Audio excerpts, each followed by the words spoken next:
Hey guys, so if you haven't seen my community post, I am currently on a 2 week vacation. So some sort of vacation for the Thanksgiving holiday. So I have 3 gameplay videos that I have for you guys for the next 2 weeks and a special Thanksgiving video. This is the last week of the season. This video should be out during the last week, and so if you haven't gotten that premium time, go ahead and get it, as it is very cheap now, if I'm not mistaken.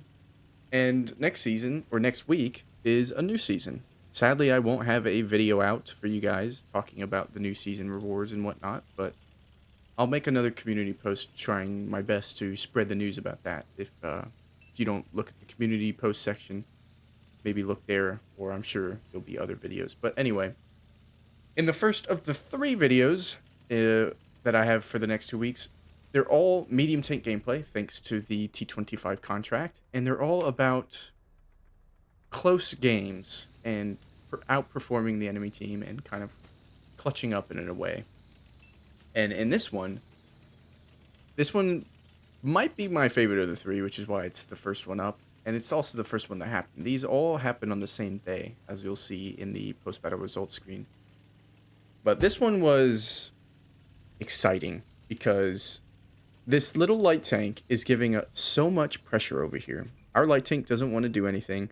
I really don't want to go where you need to go to counter someone in this position. So he's sitting K3, right? And you usually need to go J4 or 5 and shoot up at them. And you do expose yourself for that little bit of period of time when you decide to push up over the ridge to the tanks behind him. And there's a Storm Tiger in the city and a Death Star back there. I was hoping maybe he wouldn't proxy spot me there and I'd get a shot on the Death Star, but since he's deep in that little position, I decided the best thing for me to do is to maybe support the other side, or snipe over here at potential shots towards the Death Star. But in a second here, I'm going to change spots, because we're not doing anything to counter pressure the light tank. Our light tank is sort of where you need to be, but he's a light tank, and he's not able to nor doing what needs to be done. And since we have a sniping heavy and the TDs are not in position to help us out, I decide the best thing for me to actually do is help with any pressure we might have on the other side of the map, and then come back to this fight later. And I'll do that by coming into this position with the TDs, maybe seeing if I have shots on them from here, but mainly I want to help the dudes in the middle with the E100 and the Storm Tiger that we saw earlier, who might actually be dead by now, but I would need to provide pressure elsewhere. And since that light tank was doing such a good job, we gotta move. And now I'm noticing that the 14 to 14 we had is now a 10 to 14, and that I kind of need to move over here into our base capture zone and support the heavy tank that's by himself, and unfortunately the light tank that's now going into the middle of the map. We auto-lock a shot and bounce off of the medium tank, which is unfortunate because it'd be nice to get some damage in. Lehman Russ is coming this way. And on this tank, by the way, I have muffled shot. I don't have optics. I have a camo net. Not a camo net, sorry. Improved concealment. The one that you don't need to be stationed here for. And muffled shot. The reason for that is the Leopard is sort of a sniper tank. So kind of playing into that. Yes, I could have used a camo net, but that would require me not to move for 3 seconds. 4202 we know is now going into that very strong position over in F6. And so we wanted to get a shot onto him there. We don't. It's 8 to 13, and I feel confident here even without optics because of my bushes and the fact that I have a medium tank over at C2 just in case they push out that way. Ruthless goes out in the open, and even though I didn't pull behind the bush, Muffled Shot's doing all the work here to not get me spotted.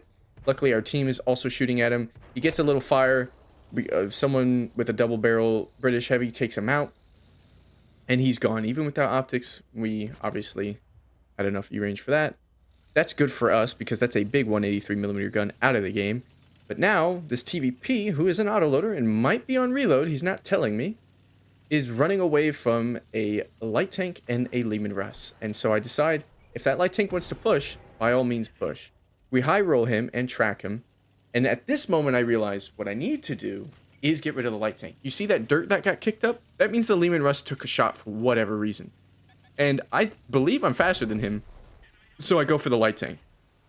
Our reticle went red there for a second, but I didn't want to risk the shot. I wanted to make sure that I was going to get it, so I wait until it goes red again. We cut to the right so that the Leman Russ doesn't have line of sight, see if he's going to keep coming. Our heavy tank spots him and starts to push him back, so I'm able to get out of this ditch and get rid of a very, very important tank on their team. 4-2-2 doesn't have line of sight of me, so what I do is I'm going to push this 432 now that he's one shot and be behind the Leman Russ. Luckily, that 4-2-2 is not changing directions to look at us, and our team has been pushed into the F1 corner by that light tank that was in a very strong position at the beginning of the game and the rest of his team. I'm sort of bringing it back for the team with a 7 versus 7 now, and providing still pressure on the tank that's on our cap circle. One more shot for him. Even though we set him on fire, he did put a has a fire extinguisher, and the 225 takes him out. Now we have the numbers advantage when we were down pretty bad. And I have complete control over this side of the map besides the 4-2-2. So what do I want to do? I want to go wide. Thinking the 4-2-2 was still in that F6 position, or the F5 position, I go wide this way, looking to my right, hoping to catch him out there. And then I realized maybe I have shots on these guys if I push to this mound in front of me through getting closer for render distance. But then we spot the 4-2-2, and he pushed back onto the main ridge of this area, and that's not good for us. He, unfortunately, is a 3-shot for us. 420 alpha damage on average. We're not going to high roll that much to put him down to make it a 2-shot. I don't know if he's shooting Hesh at me at this point, but I'm very scared that he is. And at this moment, I'm like, maybe I ram him and put him down to a 1-shot. And, oh, if I just did 26 more ram damage, I would have.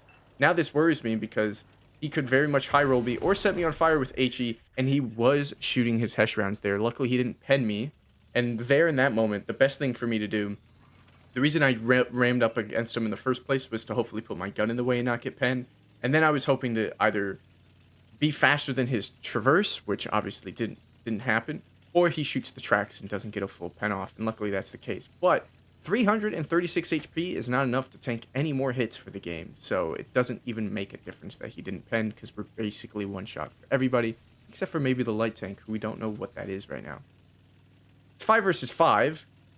I take that back. It's 5 versus 4.